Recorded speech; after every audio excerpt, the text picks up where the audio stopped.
It's 3 years now since the president declared June 12 as Democracy Day and a work-free day in Nigeria in honor of the winner of the 1993 presidential election and for all those who fought for the sustenance of democracy.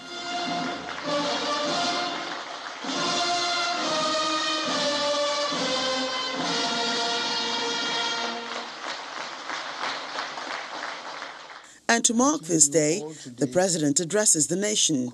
He begins by celebrating the country for what he calls the freedom that exists and for the unity of Nigeria as a country.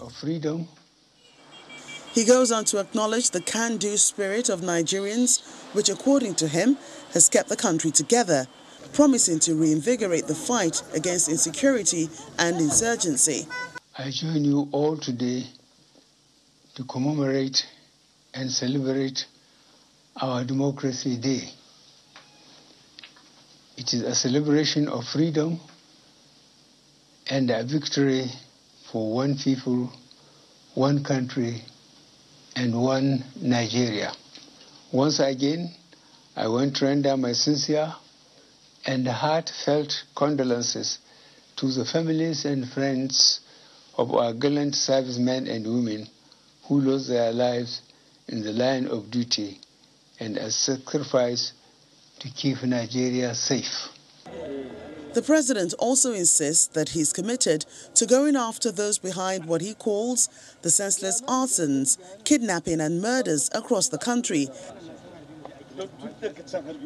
saying he shares the pain of families and direct victims of ransom-seeking criminals. Let me assure my fellow citizens that every incident, however minor, gives me great worry and concern, and I immediately order security agencies to swiftly but safely rescue victims and bring perpetrators to justice. Fellow Nigerians, when you elected me as your president in 2015, you did so knowing that I will put an end to the growing insecurity, especially the insurgency in the northeast. But the unintended consequences of scattering them in the northeast push them further in-country, which is what we are now facing and dealing with. On the economy, he lists the intervention of the government and the Central Bank of Nigeria in driving economic growth over the last 6 years, targeted mostly on agriculture, power and healthcare. The Economic Sustainability Plan, our rebound plan for the COVID-19 pandemic, developed in 2020, is currently being executed.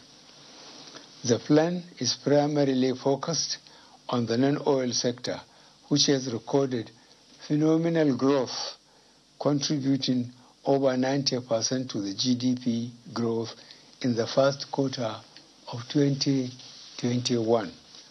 Though marginal, we have recorded GDP growth over 2 quarters, second quarter of 2020 and first quarter of 2021.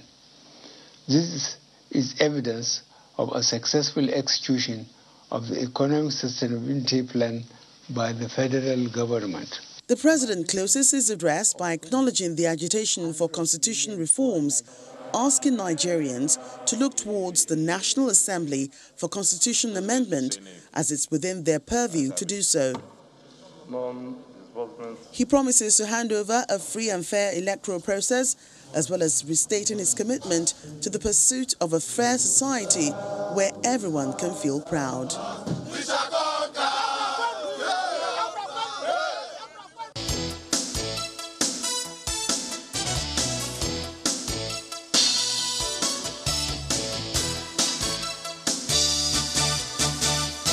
Thanks for staying with us. So, that's where we are going this morning. A general assessment of how far we have come as a nation, 22 years and counting into our democracy, this Fourth Republic in particular. Mr. Chris Okeke joins us this morning. He is a legal practitioner as well as a policy analyst. Thank you for joining us this morning. Thank you very much. I think it's only fair to take your general assessment of everything that you see going around. There have been speeches made, both by the president and by state governors. On the one hand, the president is appealing, for understanding, generally is appealing for understanding, while some state governors say, as far as they're concerned, that people should go ahead and defend themselves and stuff like that. So what do you make of this general mood in the nation? Because it would seem like the only topic on the table is insecurity. Thank you very much. Essentially, societies evolve. Essentially, societies are made of humans. And one thing about humans and evolutions are inputs. Inputs from man, inputs from humans. And it's important for whoever that has a duty to get these inputs looked at. So review, analyze, and depending on what he wants and what he's looking for, make decisions that are consistent with those inputs. I think that is what I think should be what we should be looking at, as it is today. Okay, but is that what you're seeing? Is that what you see happening? Whether or not it is, clearly there's some difference between the inputs now and what we are actually seeing. However, once you're familiar with how society is run again, right from the cradle of time, and right from what today we call democracy, particularly remember what we call our fundamental rights today has its roots in the Magna Carta in the United Kingdom. It's always a question of friction, discussions, reviews, even when there have been some exceptions here and there. But not exactly what they should. It looks to me that we'll get to what we think we should get. You've only spoken about input. Yes. But people are more concerned about the output. Because, you've talked about the people. Society is made up of people. Yeah. Society is made up of two sections. Government, whether it's whatever type of government it is, and the governed. Yeah. And the governed is always constant. But the government can be based on certain dynamics, whatever dynamics may be. So it is the government that needs the inputs. But from where? Has to be from the people, right? Clearly. But the people need the output. So whatever the input the government is getting, or whoever is getting, if the output is not what the people expect, that friction you're talking about seems like it's just starting. That's what it is.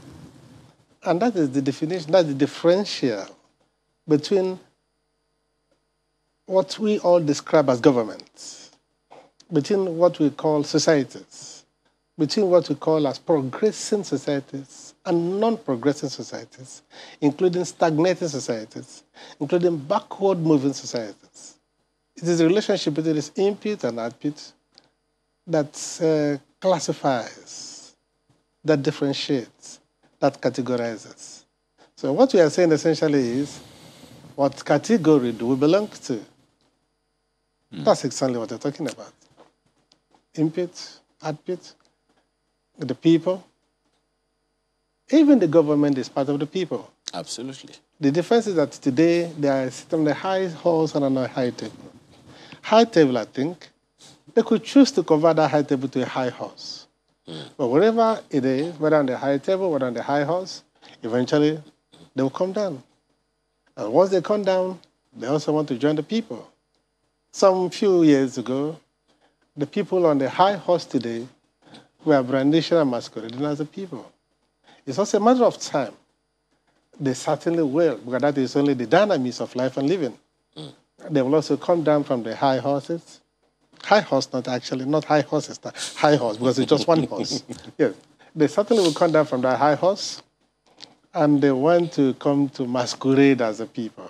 Masquerade? Oh, does it? They don't actually come. What I mean by masquerade as a people is, for instance, you see people today who are taking undue advantage, if I choose the word undue advantage, of what they consider as their privilege.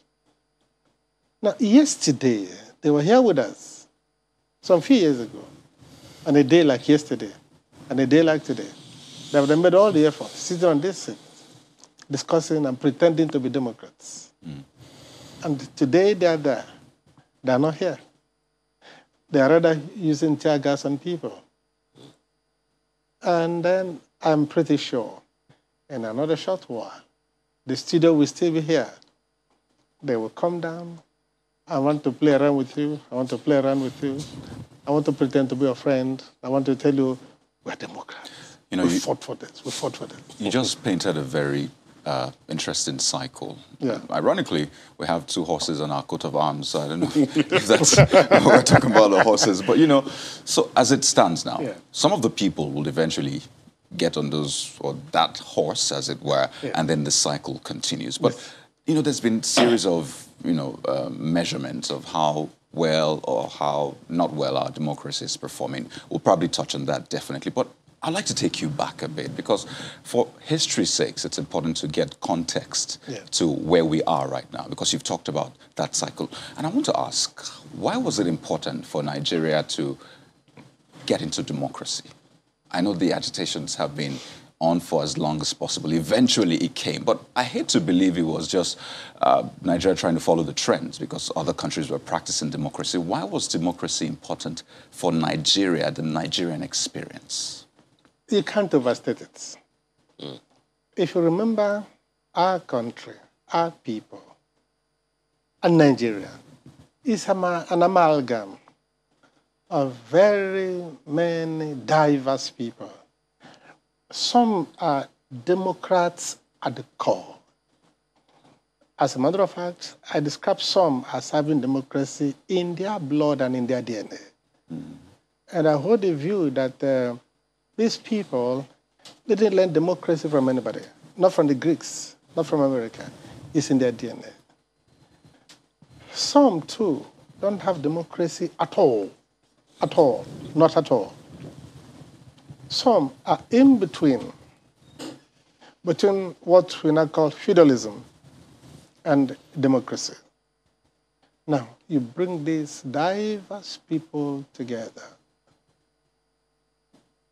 Certainly, there must have to be a friction, some sort of friction, particularly because the circumstance that brought them together was not anything noble at all. And we had thought there would be some effort made to coalesce, I think the word is coalesce, to get these people to think together, to bond together, to understand together, to act together, and to give them what I would call the Volkschaft, what the Germans call Volkschaft. Volkschaft is a spirit, the essence, the driving force, the driving spirit. What makes it to become, what makes it to become it. So this is the process we are all experiencing today. Unfortunately, it's taken so long a time. And it's taken this so long a time because I'm not too sure that some sincerity had gone into it. People pulling from different angles, people pulling into different directions, people pulling with different intentions, people pulling at different purposes. And of course, you know, once you have a vehicle or any moving object, you have the engine here, you have the engine here, and one is driving this way, one is driving this way, one is driving the end, one is driving the other end.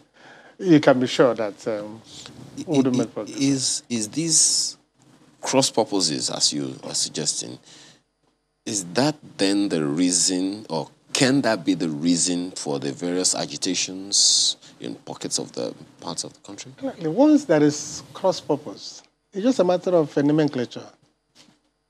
That is the reason. That is what is manifesting.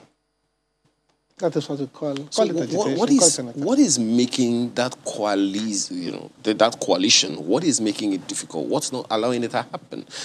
Mind you, we have done 22 years in this Fourth Republic, and we have had elections over and over and over again. So I would have thought, I didn't think it was going to be so difficult. I would have thought that, once almost 500 people gather in the National Assembly, it should be a no-brainer for them to agree that we came here to represent X number of people from our various locations to foster their interests in the interest of unity and faith, peace and progress. This is what you've just said is at the root of it. 500 people coming together. Who are these 500 people? What brought them together? Who brought them together? For what purpose are they together? That is what we're talking about. You mean there is no purpose for the coming together? That's what I mean by different purposes, different interests, different arrangements. And that is what we call now pulling at different points, going in their various directions. Some came there to make money. Some came there to pursue their own interests as a singular person or group. But I'm yet to see what I want to call a Nigerian interest. That's because there's a world of difference between nation and a country. Of course, Nigeria is not a nation. Nigeria is only a country. Now, over time, we probably would have been thinking that some efforts would have been made to convert Nigeria from a people of nations into a nation of nations. I think you need to explain that a little further. People will be wondering, I thought a country was a nation. Was a nation. No. A nation are people born together by a language, by culture, by aspiration. That's a nation. Igbo nation, for instance. Yoruba nation, for instance. And now we know the Hausa nation. And of course, the Fulani nation. When these nations come together, it becomes a country. What's a country? They're bound together by geographical boundaries and the government. Essentially, that is the difference between a country and a nation. And all these years, if you follow up all the trend and all these discussions everywhere, it is we are trying to build a nation. And trying to build it is simply effort, deliberate, conscious, spirited, determined, sincere, to convert this nation people into a nation country. Please explain further. Because the last line of the national anthem, the first stanza, one nation bound in freedom, peace, and unity. Not one country bound in freedom, peace, and unity. Are you saying that's just poetry? You took only the first stanza. You didn't take the subsequent stanzas. Now, God help us to build a place where we are none is oppressed. If that first stanza is it, the prayer, the other stanza wouldn't have been necessary. The last line is to build a nation where peace and justice reigns. Yes, it wouldn't have been necessary.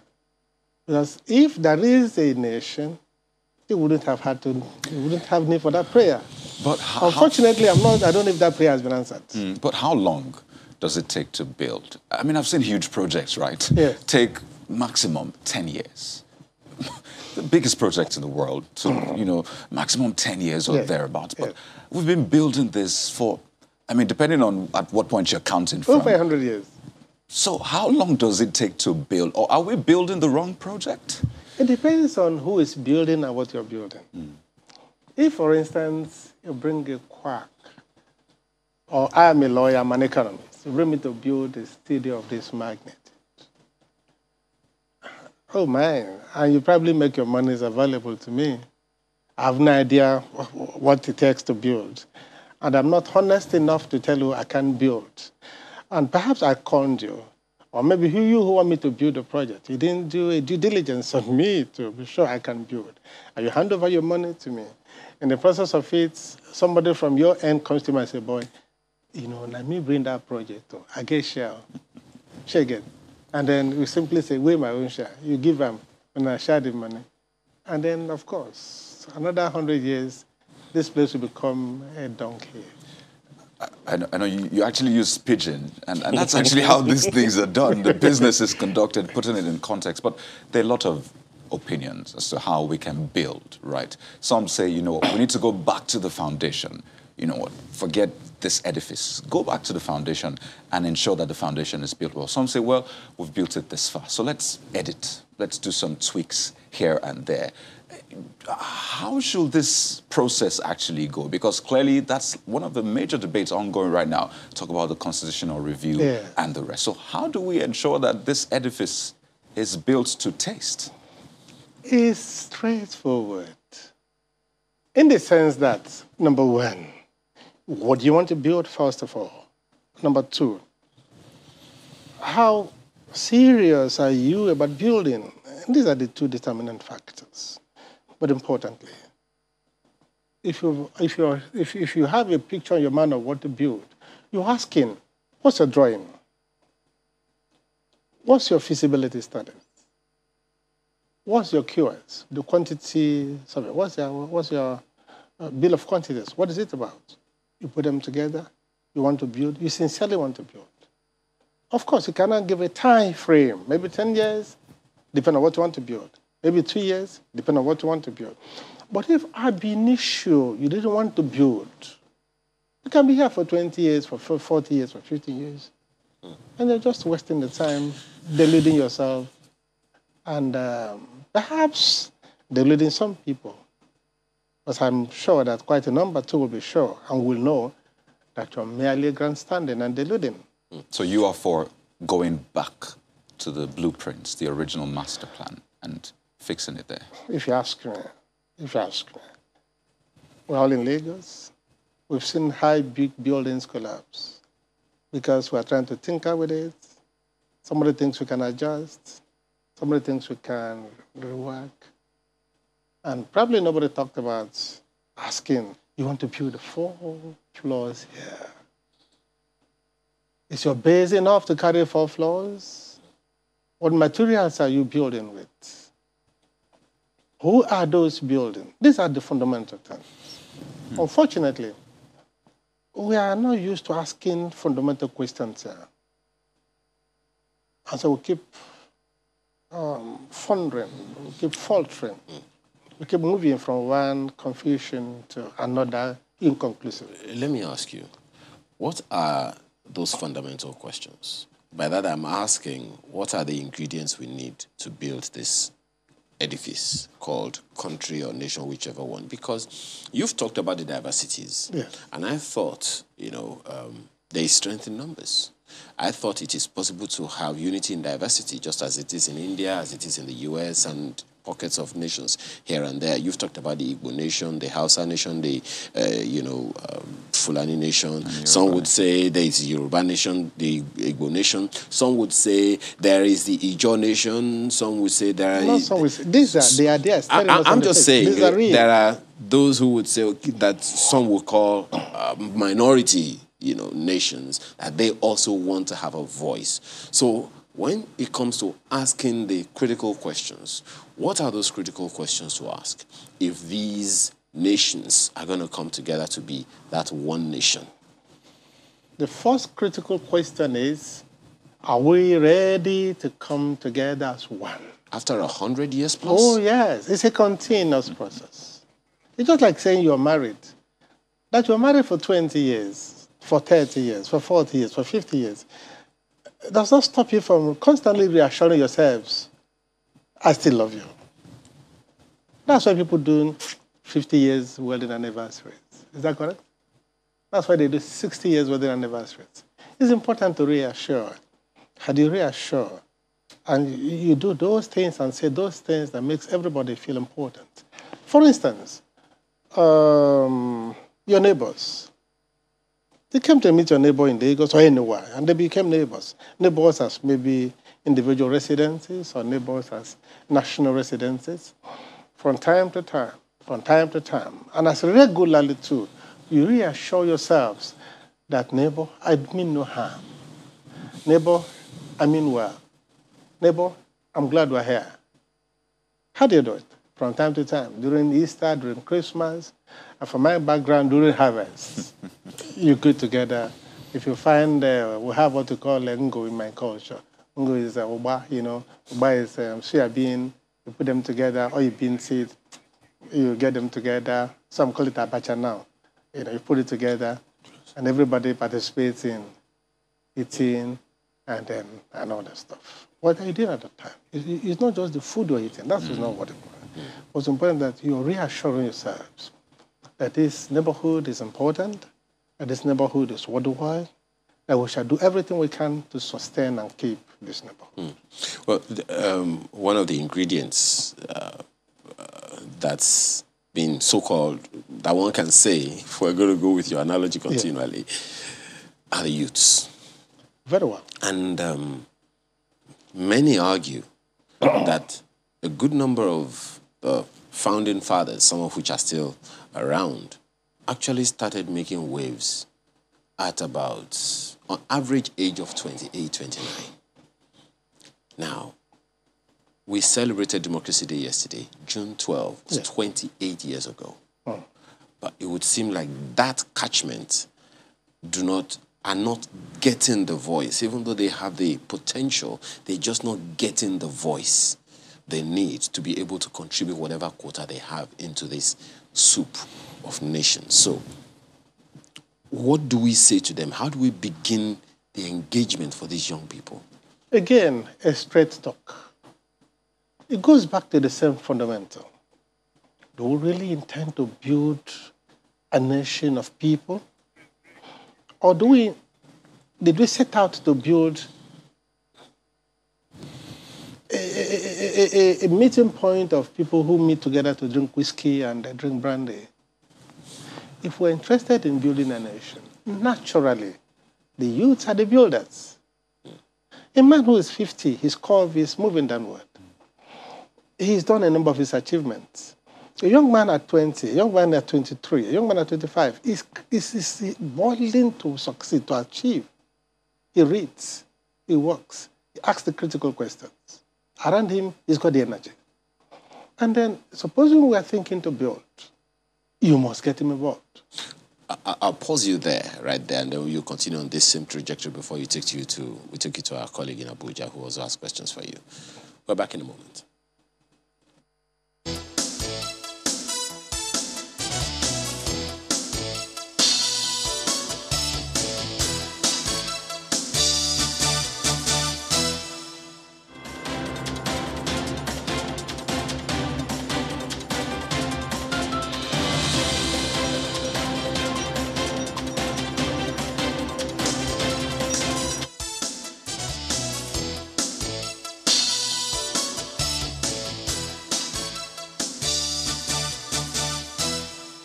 Thanks for staying with us. Mr. Chris Okeke is still with us. Please conclude your thoughts on the youth's angle that you're talking about. Yes. Anywhere. You were referring to yesterday.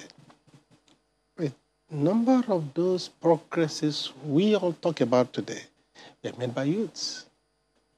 They have the longest stake. And so, a society is measured on account of how these youths are participating. They have the freshest of ideas. And they've seen you do these things in the last 20 years, and they say that they have an idea of what to do. And so, the more you allow them, the more new ideas come. And unfortunately, the system deliberately disallows them. Deliberately? Deliberately. There's more on that, but let's take this to Abuja. Malkwe. You know, listening to this discussion and the questions and answers being given, one would think that we're celebrating Independence Day because it would seem that every time we have an opportunity to interrogate where we currently are, we always have to go back to the foundation, which takes us back to Independence Day, even though some people will say, oh, no, that is amalgamation, perhaps, 1914. But from what you have seen, is it because of this foundation, this fact that we are yet to truly define what holds us together as the nation that we would like to be, is where we is what has now, accounted for where we currently are? How big an issue is this, especially when you look at the fact that we all agree and we all want that concept called democracy? Is that to me? Yes. Oh, very well, thank you. Democracy, as we use them today, at least in Nigeria, have come to acquire a meaning, not exactly what it is, by those who started it. And if we define and agree that democracy, according to Abraham Lincoln, is government, government is decision-making, government is structure, government is arrangements, government is finishings, government of the people, by the people, for the people. If we agree that that is democracy, using that simplistic approach of Abraham Lincoln, and you come into our system where we have come to narrow democracies down to periodic elections, then thereafter, the huge gulf exists between they and us, between you and we, between my government and you, pure people, between our government and your people.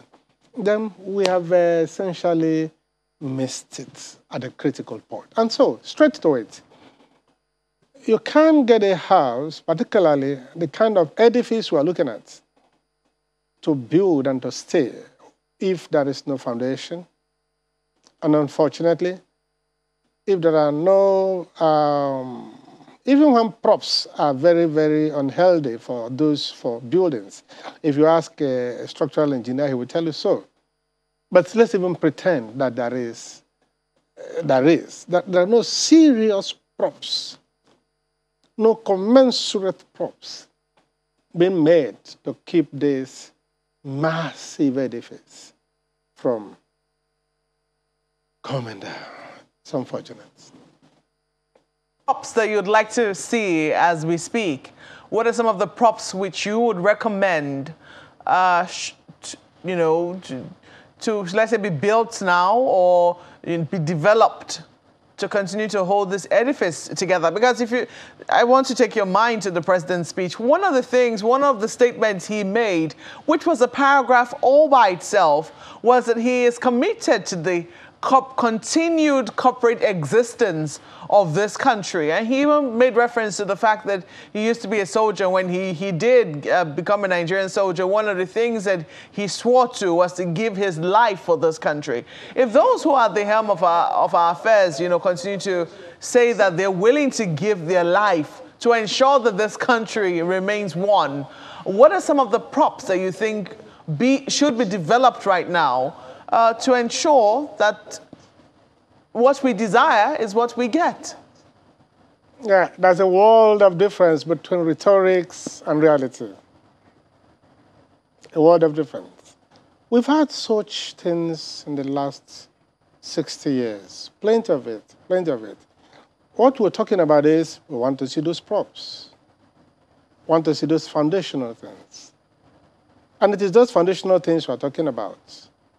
So, for instance, I'm reading the newspaper today that your newspaper review today that there's apprehension as a herdsman threatening to attack Delta. Now, you're careful to call it herdsmen, but you would have thought that by this morning, any group that is worth their salt would have been on top of the game. But our experience here is different. You might all be here, and those attacks will still take place. And nobody will be asked, why did it happen? These are the missing ingredients. A symbol, rather. Is it a symbol? the symptom of the core missing ingredients. It's interesting. Well, I don't know, in that sort of instance, because, I mean, there's plenty of theory. In that sort of instance, in the example which you have mentioned right now, what would you like to see? Because you, as you rightly pointed out, there will be fear, there will be apprehension when there are mentions of an attack. And it doesn't even have to be an attack from outside. Even if two communities which share the same affinity with each other, we have seen communal clashes over borders and things of the sort. Even if they were to attack each other, or there was imminent news of one community coming to attack another, there would be apprehension. But in the instance which you have already highlighted, what sort of props do you think will be needed in this instance? When a crime is advertised to be committed, the person who represents the government, one of his major work is to ensure that peace and security is maintained. One thing about the jurisprudence of crime is the criminals try to hide it, try to conceal it, and try to create some obfuscations around it. But in this case, somebody is telling a government. Unfortunately, the people talking are not government themselves. This is government talking, sir. I would have thought that some preemptive things should have been done to be sure that such things does not happen. Like I said, I'm not saying nothing will happen, but we have preemptive steps. But I'm saying if our experience is a guide, this is not the first time kind of ultimatums like this and threats like this are issued. And yet, people will cry and shout, and eventually nothing happens, and the damage is done, and we cry over the damage. And so, my take is, it's a serious matter. I would have thought that laws are some of the props that we need. Policies, regulations are some of the props that can help to take us further to where we want to get to. Exactly so. But unfortunately, it depends on what law are you talking about? What are the laws? Who made those laws? Who enforces them? These are three aspects of this. They are too important. The person that made the law and the person that should enforce the law. If the law is made protecting the aggressor, and the enforcement of the law is made protecting the aggressor again, then there are no props there. Closely tied to that is the constitutional amendment process, perhaps one of the biggest activities being carried out at this point at the government level, the National Assembly especially. It will still trickle down to the state assemblies eventually. But there's always been that conversation. Take, for instance, the governor of Oyo State saying, this is a waste of time. We've had other people say, this is not what you should be doing right now. But you've had the government say, you have representatives in the National Assembly. How about you tell them what you want and they relay it through the system which we have right now? Basically, to me, sounds like saying, having to go through that process of going all the way back is tedious, cumbersome, and all that. Is it really that, or this is just a misunderstanding? Can there be a hybrid way to approach this, do a constitutional review, ensure that all the agitations are imputed into this? Like I said again, ordinarily, normally, these would have been it. All over the world, those who operate in constitutions, at different times, amendments are made to them. American First Amendment, Second Amendment, Third Amendment, Fourth Amendment, they're still going. And it's normal. That should be the right thing to do. In our context, yes, right, good way to go. But the apprehension people have is, how good is this good? But beyond this apprehension, we talk about National Assembly. Good as it is, no problems with it. But there are the fundamentals that is at the roots of the agitations. It is these fundamentals at the roots that is propping up, or rather it is on these fundamental misapprehensions that the National Assembly is sitting. And the number are worried. And they're saying, yes, the National Assembly could mean well, may mean well. But looking at where they are seated, would they be able to answer to the yearnings of Nigerians? How do you mean? My apologies. Shouldn't they be? Because every senator, every member of the House of Representatives came from each of these pockets of nations that you talked about, the Igbo nation, the Hausa nation, the Yoruba nation, the Ijaw nation, the Kanuri nation, and all of that. They all came from there. So it is expected that they understand the agitations of their people and consequently should be able to represent those interests in the National Assembly. So if those interests are not represented, or rather, maybe I should ask it this way. How should they be representing those interests, if not through the same kind of constitutional review? Yes, like I told you, on the face of it, the constitutional reviews are, on the face of it, good. I support it. But beyond that, you have how many senators? 109 or so, 108 or so senators. Out of this number, about 60% of them, or more than 60%, come from the north, isn't it? And this, there's a new phrase in the political jargon now. Democracy is a game of numbers. We've known that before now. But it's now been elevated to the status of a sense, in quotes. Now, if this number comes from here, just like in the House of Representatives, the old Kano state can overrun the entire Southeast and South-South put together. The old Kano state in the House of Representatives. You can see what we're talking about. So on the face of it, we need these changes. We need the amendment processes going on. At least it affords people some easing out of tensions and letting out some steam somewhere.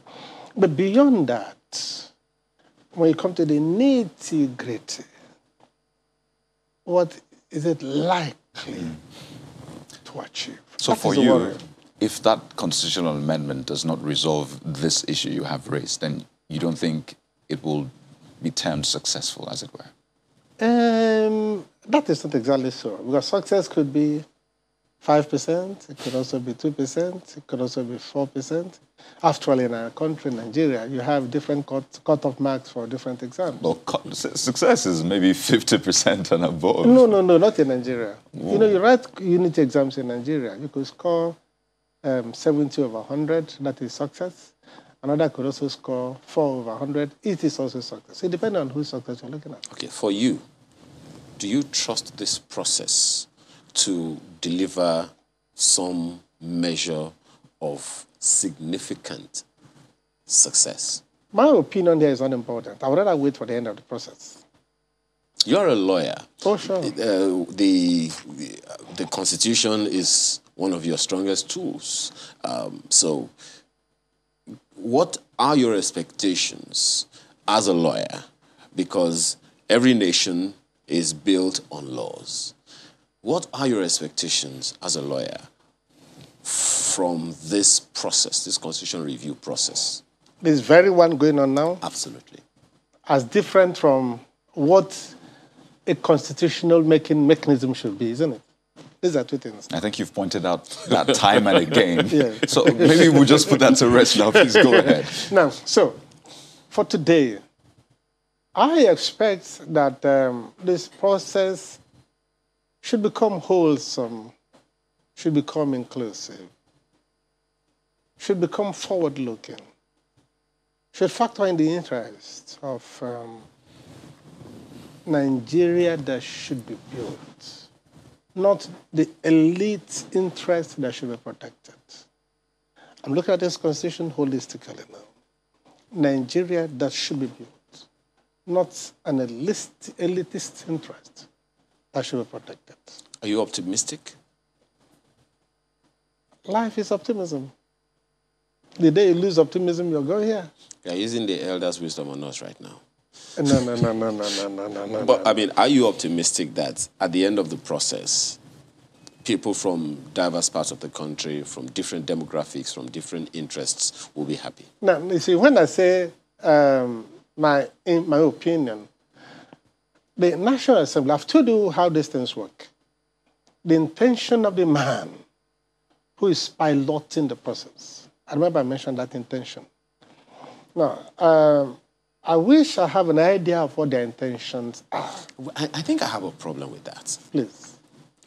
Because many nations that we know, you will always hear them put their country first, That's it. as opposed to the interest of the leader. That's correct. So, if you are saying that it depends on the interest of the man heading the ship, some would say, wait a minute, so this nation is all about one individual as opposed to the country? You remember I've told you before now, when I was talking about country and nations. The argument you're making would have been beautiful if there is a nation of nation country here. It would have been perfect. The argument of who becomes president, who doesn't become president, wouldn't even be necessary. The question of are youths there, are youths not there, wouldn't be necessary because the system would have factored in this and naturally it pulls in everybody. Now, people naturally stay on their own beats, achieve their own beats, and get themselves celebrated as they achieve. We're talking about the fundamental problem that we're talking about. What is this fundamental problem? I've always told you. We have the Igbo nation, we have the Yoruba nation, we have the Hausa nation, we have the Jah nation, we have the Fulani nation, and each of them appears to be working at cross purposes to each other. The cutting edge would have been, we'll come together and say, gentlemen, we are brothers, no superiority, no inferiority. No, this is my land and this is not your land. Those kind of argument. And we agree on the fundamentals, what I want to call the basic. That's why they call the Constitution the ground norm. The ground norm is, it is the norm on which other norms stand. That suggests it would have gone through a rigorous process to get there. And when we say rigorous process, don't forget, we're not talking about Constitution as a book. No, we're talking about the spirit of a people, codifying what those people represent. You saw me moments back speak our Nigerian slang. Now, slowly, it is emerging as a trend, isn't it? As our part of us. Almost everybody makes it. Supposing we take it a little further and design something around it, such that once you say it and you do it, we see it as the minimum beyond which no one can come. You're talking about a national ethos. That's what it is. Weaved around our spirits, our aspirations, and then bringing in everybody without descriptions and without discriminations. But you talked about interests of different nations, as it were. I mean, it's a given, really, because people have their interests. Yes. Most people will think of themselves first before the next person. I think that's a natural human It's a law of nature. Law of nature, pretty much. But take a look at the measurement of Nigeria's democracy, both here and outside the country. We've seen figures about perception, the Democracy Perception Index. And when you go outside the country, you see that Nigeria is described as a hybrid democracy, as it were, a hybrid regime, which is pretty much a combination of autocratic and democratic dimensions or institutions. That's what Nigeria is generally termed to be, a hybrid of sorts. So this contradiction of the interests, trying to form all the interests into one interest, Is it what gave birth to this hybrid regime, or the hybrid regime gave birth to this widening gap between the interests? Simple. What that description tells you is that you're yet to agree on what Nigeria is. That's the summary. Or what you said now, you're yet to agree. And this is what I told you, consistently I've said. Assuming Igbo and the Yorubas, for instance, is a country. I'm using that Louis as an example, nothing intended. The average Yoruba man would want to score 80% in his exam. I don't know if I'm correct. The average young boy in the class. The average Igbo boy wants to score 85%, 80%. And you see them involved in what I call positive, healthy competition of you won't score more than myself. So when you write exams, your father will not be working to say, even if you score 40, sorry, even if you score 20, even if you score 10, it doesn't matter. It's not in their DNA. Well, I think that kind of thing kind of happened in the First Republic, but those were the days of the region. Because, yeah, that was because in the First Republic there was healthy competition. Okay. It is healthy competition that produces a synergy. It is the synergy that you move to become the spirit of the nation. It is the spirit that moves to become what drives us. Just like our national team, for instance. But now we do not have regions anymore, we have states. Yes. And we have state governors. Yes. What would be your assessment of governors successively, perhaps especially the ones that we have now in the 36 states, because it would seem like the challenges are even a lot more now than previously. So what role do you see the governors playing, and how well do you think they are playing it for their people? It's a straight argument again. Cheap argument. I've listened to those arguments. Cheap argument. Now, you can't, let me put it this way. A chick, for instance, cannot give birth to a chick and expect the chick and taunt the chick to say, you're not behaving like an eagle. Only eagles give birth to eagles, and chicks give birth to chicks. Simple analogy. These governors you're talking about are not from the atmosphere. They're not from Mars. They are all still products of the same dysfunctional system. And the dysfunctional system produces only dysfunctional outputs. And the outputs are the things we're all looking at. It's a simple... it's so clear to say. I thought they got the jobs that they got because they knew that the system was dysfunctional and they could do something to make it Did they make you that commitment before they came? Isn't that the premise upon which they campaigned? No, I'm not talking about premise. I'm not talking about premise. Have you seen a typical Nigerian campaigning scenario? They go there to dance. Have you seen them talk any strong philosophy? You can't even say it, because the system we run here is a system that produces... I hope I'm not getting too emotional about this, but it doesn't produce the best of us, unfortunately. The best of us. Have you listened to what they, both in the media, both in the business world, both in everywhere, the best minds oftentimes become professors, isn't it? Then the next grades probably become corporate people. And then those who couldn't pass the exams properly. And they have to just, what are people call laymen, people go away. And these are people who are prepared to do anything.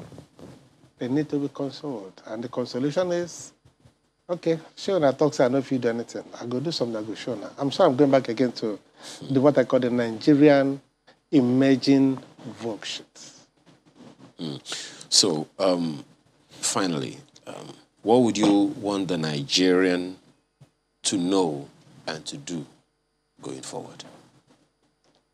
Number one, we would have to necessarily make a decision on what we want out of this project.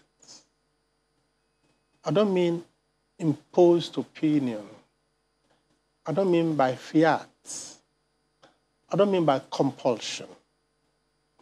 It's important. You, all of us, including the young boy, your son, my son, all of us, make a decision on what we want. And we evolve a mechanism to put what we want into what we get. Naturally, the system, we don't need 20 years to build a country that you and you will be proud of. At least you see the foundations. Everybody comes and they say, you see, somebody's under construction. Everybody will be attracted to build. But when there's nothing under construction, and there'll be nothing to ask somebody to build. It's interesting that you put it that way, because some would right now cite what happened in Rwanda and how Rwanda has been able to build back perhaps better than before. But we have to thank you very much for your time this morning.